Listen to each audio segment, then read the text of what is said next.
Gravando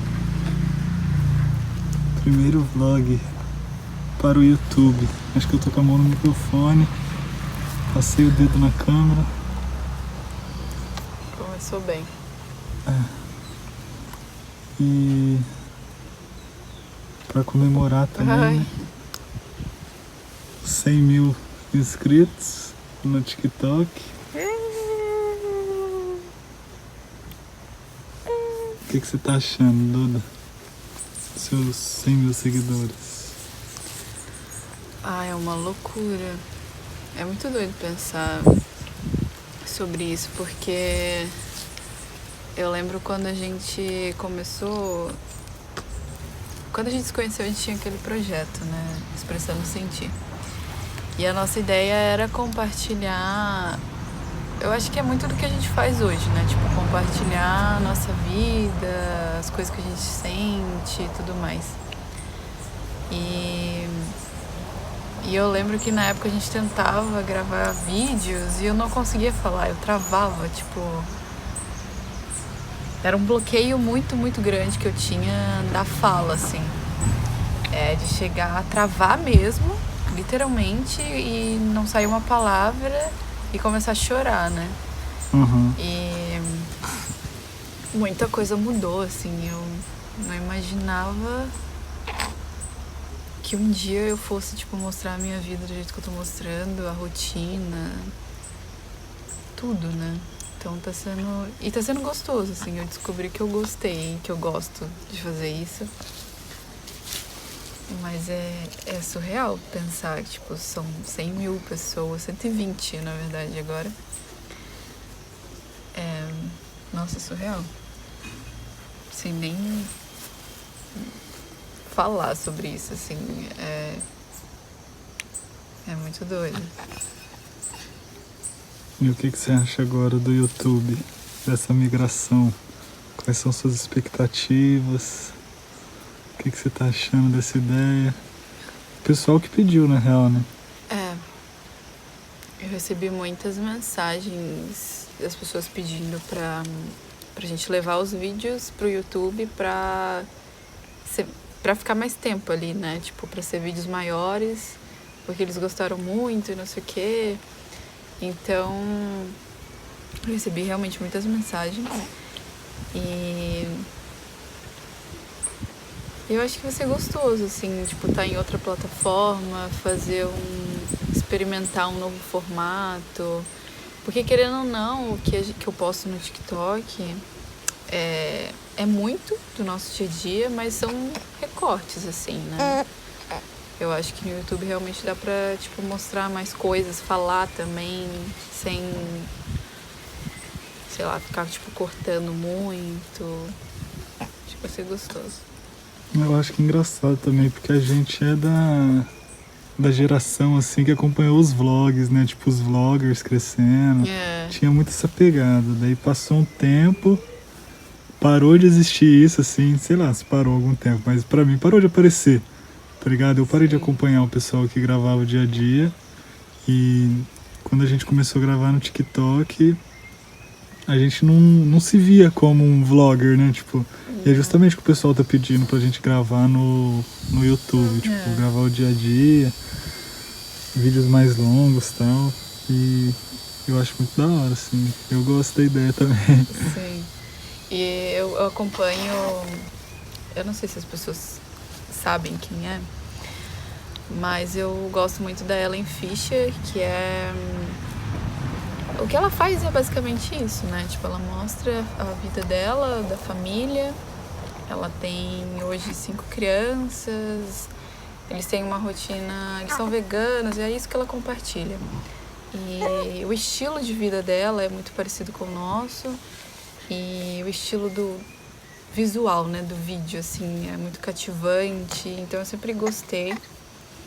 E eu sinto que tipo, a gente tá caminhando pra esse lugar, assim, sabe? Dessa inspiração que eu tinha, né? Que eu tenho, na verdade, vindo dela, assim. Uhum. E é muito doido pensar que, tipo, isso tá acontecendo, sabe? Comigo.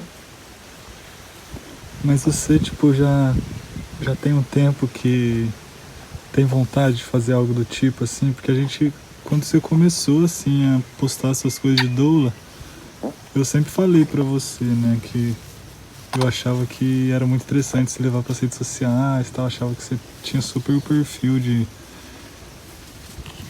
uma pessoa que trabalha com isso, né? Que traz suas ideias, que apresenta seu trabalho ali também. Mas na época era mais relacionado ao seu trabalho, né? E agora tá se tornando algo maior, assim, tipo... Quanto tempo você imagina isso? Existe, tipo... Você consegue se lembrar de você se imaginando nesse lugar há um tempo atrás? Ou, tipo, foi só acontecendo e... Eu acho que é um pouco dos dois, porque assim, eu lembro que antes mesmo de te conhecer, de ter as crianças, eu seguia essa Ellen Fisher e, tipo, a vida dela era o que eu queria viver, sabe? Eu me via muito naquele lugar, eu me via vivendo aquilo ali e eu não sei, eu sempre tive uma sensação de que ia acontecer, sabe? Mas eu não sei se eu sentia que eu ia compartilhar isso um dia, assim, do jeito que eu tô fazendo e tal. E quando eu comecei a compartilhar as coisas de doulagem, eu acho que é muito diferente, né? Tipo, o jeito que eu fazia, o jeito que eu tô fazendo agora, porque eram conteúdos muito informacionais, assim, então tem uma vibe diferente, tem uma pegada diferente. E eu acho que hoje eu abraço todos, sabe? Tipo, eu consigo compartilhar o meu dia a dia, que tá muito relacionado com o meu trabalho, né? Que, tipo, eu honro muito essa sabedoria materna que vem também desse aprendizado, né? Com a doulagem, com a parteria. E isso é o meu dia a dia. Então, tipo, quando eu comecei a compartilhar, tipo, agora que eu tô começando a compartilhar isso, as coisas simplesmente, tipo, fluíram. Então, sei lá, acho que juntou uma coisa na outra e meio que pra me provar um pouco do que você queria com um pouco do que a vida queria pra você. Eu acho que é pra provar mesmo, sei lá, sabe, quando, tipo, alguma coisa acontece e você fala, cara, é isso. Um sinal, uma sincronicidade pra provar que você tá no caminho certo. E, tipo, se eu parar pra pensar, né, tudo que aconteceu pra gente chegar onde a gente está hoje, nesse lugar aqui, e todas as movimentações, todas as sincronicidades... Nossa, o mosquito me pegou. Você tava falando sobre a influência do ambiente aqui, do lugar, nas coisas começarem a dar certo. No sentido das redes sociais e tal. É que eu acho que quando a gente tem uma boa relação com tipo, externo, ainda mais estando na natureza, assim, igual a gente tá, a gente vai seguindo esse fluxo, né, tipo, da vida, assim, com mais leveza. E eu acho que quando isso acontece, a gente entra num lugar de aceitar mais a nossa natureza, tipo, interna. Eu acho que é um espelho, né? Quando eu me relaciono com o meu externo de uma forma leve, gostosa, isso que tá dentro de mim vai sair dessa forma também. Eu acho que fica até mais fácil aquilo que você precisa fazer, sabe? Sair. Então, eu acho que foi muito nesse sentido, assim.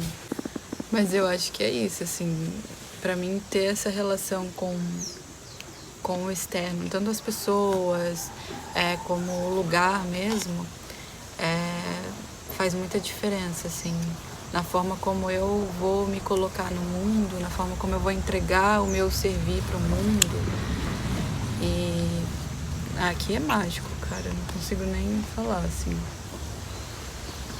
E você falou desse servir no mundo, como assim? Quando você fala de seu servir no mundo, como você enxerga isso assim? Como eu enxergo? Onde você se coloca? O que é, você fala? Pra você, o que é o seu servir no mundo? O meu servir no mundo, eu sinto que cada vez mais despertar nas famílias e principalmente nas mulheres essa sagrada sabedoria materna, que eu acho que se perdeu tanto, assim, sabe? Hoje a gente vive uma realidade, assim, o feminino, né? A mulher vive uma realidade de, por exemplo, quantas mulheres não sentem, vivem sentindo dor para menstruar, para parir mesmo, cheia de problemas, de doenças na região ali do útero, enfim. Eu acho que isso tem muito a ver com uma desconexão, assim, uma ruptura muito grande da nossa própria natureza e da nossa sabedoria, né? Que de alguma forma arrancaram da gente e nos impôs esse mundo, assim, muito masculino mesmo, né? Então, tipo, eu preciso ir pra fora, eu preciso trabalhar igual o cara ali trabalha, sabe? Tipo, acho que isso vai te fazendo sair se desconectar da sua natureza feminina, que é diferente. E não tô falando que, tipo, você não pode trabalhar o horário, tipo, o dia inteiro e tal. Mas é a forma como isso se dá, sabe? Tipo, você fica ali sentado o dia inteiro, sabe? Você não tem uma movimentação, você não vive a sua natureza cíclica feminina. E isso vai morrendo, assim. Tipo, essa energia vai se esgotando, às vezes nem tem ali dentro. Quantas mulheres, né, tipo, tem uma dificuldade muito grande de se relacionar com elas mesmas, né? De viver o ciclo menstrual, de viver a gestação, de viver o parto, o pós-parto, na sua totalidade, assim, sabe? Em presença. Né? Quer que aquilo acabe logo, não quer menstruar. Não... Então, acho que isso pra mim é muito significativo porque mostra como a gente tá desconexa, assim. E eu acho que eu vim muito pra honrar essa sabedoria materna e pra despertar isso em outras mulheres, sabe? De falar, não, calma aí, qual que é o seu lugar, sabe? Biologicamente falando, vamos resgatar isso. E eu acho que é muito nesse sentido, assim. E você estava falando sobre esse papel do feminino também, né? Qual a sua visão de mundo em relação a isso, né? Como você se sente nesse lugar de transmitir essa sabedoria que para você é tão importante, que você vive. Mas eu também vejo que isso é uma forma de criar os filhos também, né? Porque quando você se conecta com isso, você acaba trazendo seus filhos para uma outra realidade, né? Que é de ter a presença da mãe mais próxima, no nosso caso, inclusive a minha presença e tal. Quais os impactos assim que você vê para as crianças que crescem assim nessa visão de mundo mesmo, né? Nessa forma de se relacionar com a vida, com o feminino, com o masculino também, né? Como que, principalmente nos primeiros anos de vida, você acha que isso impacta? Eu acho que é você crescer sabendo que existe não sabendo assim de forma racional, mas intuitivamente ou naturalmente você está vivendo o equilíbrio, né, do masculino ali e do feminino, porque biologicamente se a gente for levar para esse lado, né, da mãe e pai, a mãe ela precisa estar presente, né, tipo, a mãe ela é uma figura muito importante de sobrevivência para a criança. Então, tipo, ela precisa estar presente, principalmente nos 3 primeiros anos de vida, que é quando a criança ainda é um filhote, né? O ser humano, ele é filhote até os 3 anos. Então, pensando, né, enquanto filhote, ele não vai sobreviver sem essa figura materna, né? Então é uma questão de sobrevivência, ter a mãe presente, ter essa nutrição, né, ter esse acolhimento materno. E obviamente que o pai ele é muito importante também nesse período, mas ele é importante no sentido de... Vamos pensar o seguinte, tipo, tem a figura paterna e dentro tem a mãe e dentro tem os filhos. Então é meio que um protegendo o outro, sabe? Então a figura do pai, nesse sentido, seria dessa proteção mesmo, enquanto a mãe aninha e cuida e protege e acolhe os filhos, né? E isso é uma questão biológica, se a gente for ver. E eu acho que quando a criança ela cresce, né, tendo esse equilíbrio, né, dos pais, eu tenho certeza que é uma criança que vai naturalmente saber o seu lugar, né, e entender, saber se equilibrar, assim, essas duas energias nela, né. Se colocar no mundo, né, sobreviver, ser autônomo, autêntico, né? Saber se portar mesmo, né, tipo, no mundo, assim. Se tornar um adulto responsável por si mesmo, né? Saudável, né? Tipo, saudável de todos os jeitos, assim, porque é como a gente falou, né? Um adulto que vai saber se colocar, que vai saber que vai saber se respeitar, se entender. E é isso, né? E a gente tá acabando entrando um pouco em temas relacionados à ciência do início da vida, né? Que é uma das áreas de interesse seu. E naturalmente a gente foi entrando nisso, né? Nessa conversa e tal, porque no nosso dia a dia tudo isso é muito natural. Só que quando a gente para falar e pensar sobre, refletir sobre nossas crenças e sobre a forma como a gente vive, está sempre muito relacionado com aquilo que a gente estuda, com aquilo que a gente pesquisa, com aquilo que a gente se dispõe a entender mais, né? A procurar conhecimento que explique aquilo que talvez a gente já sinta que é normal. Então, queria que você falasse um pouco, né, da ciência do início da vida, assim, do que é esse estudo, né? Eu acho que você já falou um pouco, mas a gente acabou não dando os nomes, né? Assim, tipo... Os nomes Nome aos bois. Nome aos bois. E acho legal você falar sobre. Então, vamos lá. A ciência do início da vida, na verdade, é uma nova ciência, né? Criada pela doutora Eleanor Luzes. Ela fez uma tese de doutorado e onde ela reuniu vários estudos científicos, artigos, enfim, sobre desde a pré-concepção consciente até os 3 primeiros anos de vida. Então são estudos passando, né, pela pré-concepção. O que seria a pré-concepção consciente? Vai explicando pra gente que é leigo. A pré-concepção é quando você se prepara para conceber, né? É pré-conceber. Então você vai se preparar para conceber essa criança. Como se preparar? Primeiro de tudo, sabendo a sua própria história, né? Porque a gente tem uma enorme tendência de repetir coisas, né? Tanto pelo fato de estar gravado, né? Nas nossas células, né? Ações, palavras, várias coisas.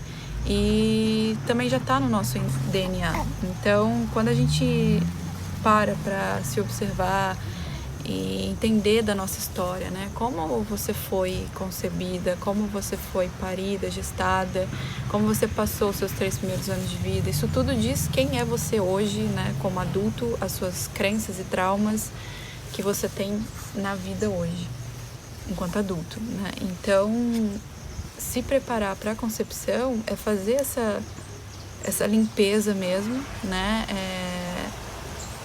Na verdade, tomar consciência daquilo que você é e fazer certas limpezas para, de uma forma mais consciente, trazer essa criança para o mundo, né? Porque não faz o menor sentido você desejar ter ser pai, ser mãe, ter uma família, se você, né, tipo, você tá literalmente chamando essa criança para vir para a Terra, mas você tá nem um pouco preparado para receber essa alma, né? Tipo, essa divindade, porque a criança é uma divindade. Então a pré-concepção é isso, é você se preparar para esse momento. Para meio que não passar os seus traumas, as suas crenças limitantes, aquilo que te trava, assim, para a criança. Para a criança, porque quando a gente não faz, né, tipo, a gente não tem essa consciência, assim, dos nossos traumas e tal, a criança, ela vai te mostrar isso. Então, assim, lá, né, na infância, nos 3 primeiros anos de vida, é isso que ela vai te revelar de alguma forma, né? Então, por isso que acontece as famosas birras, né? Será que não é uma forma que tá ali enraizada em você, que você tá, né, tipo, se relacionando com essa criança, né, através desse trauma, dessas questões. De quem que é a birra, no caso, né? Exato, de quem que é a birra. Então é sobre isso, né? Para você não precisar passar por essas questões lá na frente, você faz todo um trabalho aqui atrás, né, bem antes de conceber. Inclusive é importante falar que fica gravado na criança desde coisas, né? Tipo, desde o primeiro momento, desde a concepção.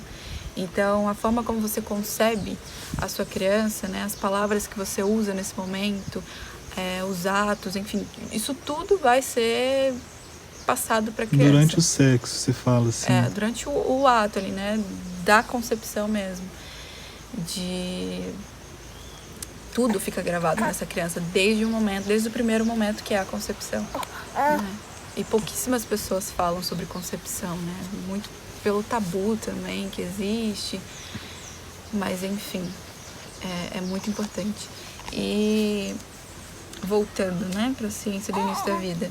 Então, assim, são estudos científicos, estudos, assim, de muitos anos, importantíssimos e riquíssimos, sobre pré-concepção, a concepção consciente, né? Existe, assim, tem estudos, por exemplo, falando da concepção indesejada, o quanto isso afeta a criança, né? Cria nela certos traumas até. Então, é muito importante a gente tomar consciência disso.